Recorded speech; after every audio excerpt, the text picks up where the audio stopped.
شکریہ۔ اور جہاں تک اس کے فضائل و فوائد کا تعلق ہے، علماء نے لکھا ہے کہ ایک اس کا فائدہ ہے کہ اگر دل میں شکوک و شبہات ہیں ایمان کے حوالے سے، عبادات کے حوالے سے، اور آج کے یہ تشدد کا جو دور ہے، نظریات کا تشدد ہے، طرح طرح کی چیزیں سامنے آتی ہیں، تو انسان اللہ پر ایمان کو ڈاماڈول محسوس کرتا ہے، اور نئی نسل خاص طور پہ جو ہے اس حوالے سے تشکیک کے اندر مبتلا ہو جاتی ہے کہ یار پتہ نہیں اللہ ہے کہ نہیں۔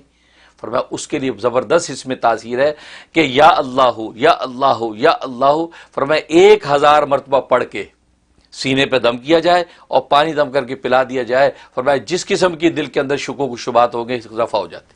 اچھا، ماشاءاللہ۔ اور آج تو ہر بندہ پریشان ہے کہ یار یہ دل کے اندر کیا ہے، اس کے بیٹھ گیا، یہ تو اسلام سے بھاگ رہا ہے، یار یہ تو ایمان کی باتیں نہیں کرتا، یہ تو غیروں کو دیکھتا ہے، بس یا اللہ یا اللہ یا اللہ جو ہے 1000 دفعہ پڑھے، اول آخر 11 مرتبہ درود شریف، اور اس کے بعد جو ہے وہ دم کر دیں۔ بلکہ میں تو کہتا گھروں کے اندر عورتیں جو ہیں، مائیں پورے گھرانے کو، بچوں کو، بڑوں کو، سب کو پلایا کرے دم کر کے، انشاءاللہ ان کا دل جو خدا کے ساتھ ہی جڑا رہے گا اور اللہ سے ہٹے گا نہیں۔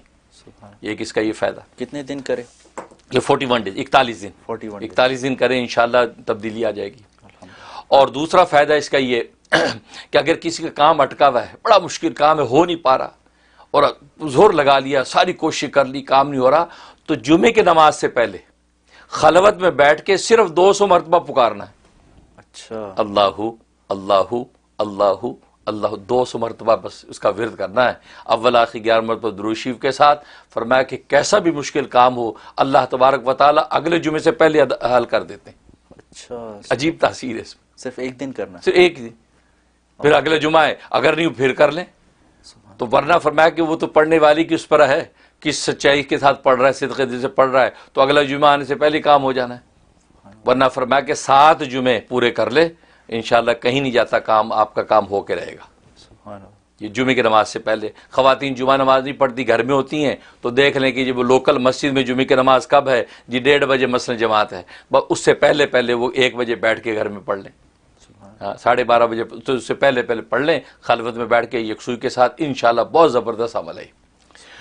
اور تیسرا فائدہ یہ کہ اگر کوئی ایسا لا علاج مریض کہ اطباء نے جواب دے دیا کہ بس یہ نہیں ٹھیک ہو سکتا، اور آج یہ کرونا وائرس کے حوالے سے یہ آفت کیسے سر پہ سوار ہے کہ ڈاکٹر بھی جواب ہاتھ پیر چھوڑ دیتے ہیں، کہتے بھائی بس لے جاؤ اس کو، کہ نہیں یار داخل کرو اسپتال میں، تو ڈاکٹر کہتے بھائی جنازے ہی لے کے جاؤ گے، پھر تم گھر لے جاؤ، گھر میں مر گیا تو اپنے طریقے سے دفنا دینا، یہاں سے جائے گا تو پھر ہم تو اپنے طریقے سے پھر آپ کے حوالے بھی نہیں کریں گے۔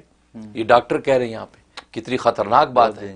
یعنی ایک مومن کے لیے سب سے خطرناک بات تو یہ ہے کہ حوالے نہیں ہوگا، اور جنازہ جس شان و شوکت کے ساتھ کرنا چاہیے تھا وہ نہیں ہو پائے گا، غسل نہیں دے پائیں گے، یہ ساری ریسٹرکشن لگ جاتی ہیں۔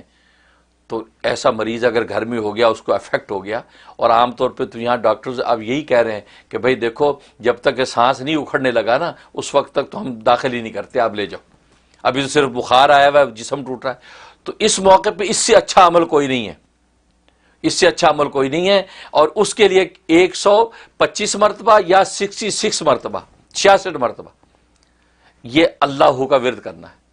مریض لیٹا ہوا ہے، اس کے بعد بیٹھ کے اللہ اللہ اللہ، آپ نے 125 مرتبہ پڑھا، اول آخر 11 مرتبہ درود شریف پڑھا، پڑھ کے مریض کے دونوں کانوں میں زور زور سے پھونکیں، اس کے چہرے پہ پھونکیں، اور اگر وہ کھا پی سکتا تو پانی دم کر کے اس کو پلا دیں، اور مریض اگر خود بھی پڑھ سکتے تو اس کو کہہ دیا جائے کہ آپ لیٹے ہوئے اللہ اللہ پڑھتے رہیں، یعنی بلا تعداد کثرت سے آپ اللہ پڑھتے رہیں۔ فرمایا کہ اتنی زبردست تاثیر ہے کہ جیسا بھی لا علاج مریض ہوگا، اللہ تبارک و تعالی 1 ہفتے کے اندر اس کو آپ کو خوشخبری سنا دے گا۔ سبحان اللہ، سبحان اللہ۔ اور یہ لوگوں نے کیا، میں نے بہت سے ایسے لوگ جو کینسر کے مریض تھے، کینسر کے مریضوں کو خوشخبریاں ملی، سبحان اللہ۔ یہ وہ عمل ہے، تو اس لیے یہ عمل کرے۔ تو لا علاج مریض اطباء نے جواب دے دیا، اور آج کے زمانے میں، اور آج جو مریض نہیں بھی ہیں، آج تو ایسی آفت ہے کچھ پتہ ہی نہیں چلتا، لہٰذا روز جو ہے آپ 125 مرتبہ یا 66 مرتبہ جو ہے اللہ اللہ پڑھ کے دم کر لیں، پانی دم کر کے پی لیا کریں، انشاءاللہ سارا گھرانہ محفوظ رہے گا۔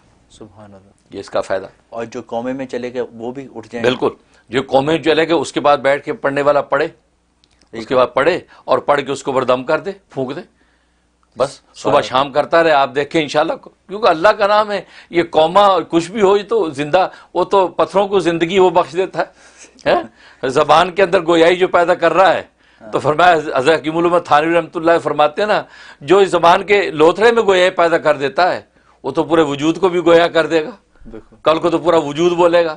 صحیح بات۔ تو اس لیے قومے میں جانے والا کہ دماغ جو معوف ہے تو اس کو زندگیاں بخشنے والا لفظ اللہ ہی تو ہے۔ بالکل قومے والے پہ آپ یہ تجربہ کریں، اللہ تبارک و تعالی شفا دیں گے۔ اور ایک فائدہ اس کا یہ ہے کہ آپ چاہتے ہیں کہ میں روحانی ترقی میری بڑھے، اللہ کا قرب بڑھے، اور میرے دل اللہ تبارک و تعالیٰ کے عرش کے ساتھ جڑ جائے، بس ایسی کیفیت ہو جائے بس دل وہیں پڑا ہے۔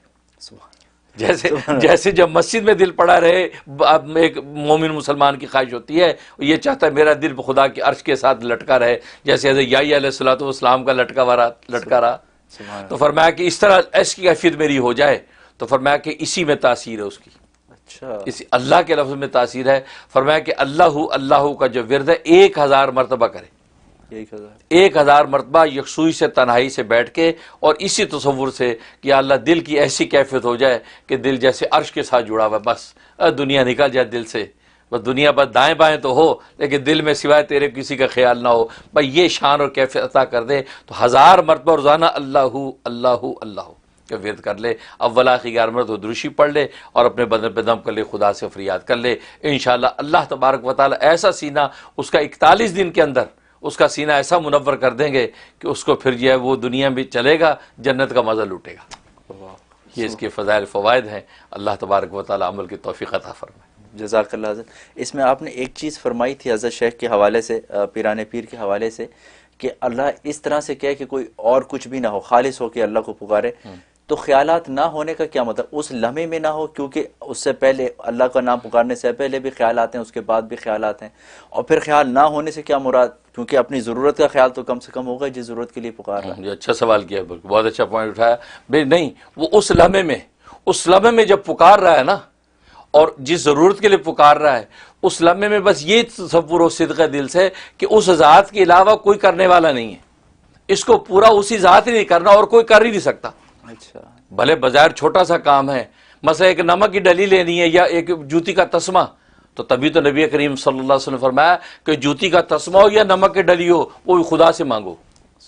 حالانکہ نمک کی ڈلی پڑوسی دے دے گا آپ کو، تسمہ دکان سے آپ کو مل جائے گا، لیکن فرمایا اللہ سے مانگو۔ اس کا مطلب یہ کہ وہ جو بھی چیز آپ مانگ رہے ہیں، اس لمحے میں آپ یہ تصور باندھ کے مانگے کہ اس خدا کے علاوہ اور اس کو جو حل کرنے والا نہیں، اے اللہ خالص ساری کی ساری ہے، ایاک نعبد و ایاک نستعین، تجھی ہی سے ہم مدد مانگتے ہیں۔ اس شان کے ساتھ ہاتھ اٹھائے گا، اللہ تبارک و تعالی اس میں اعظم کی طاقت پیدا کر کے عطا کر دیں۔ سبحان اللہ، یہ مطلب ماشاء اللہ، جزاک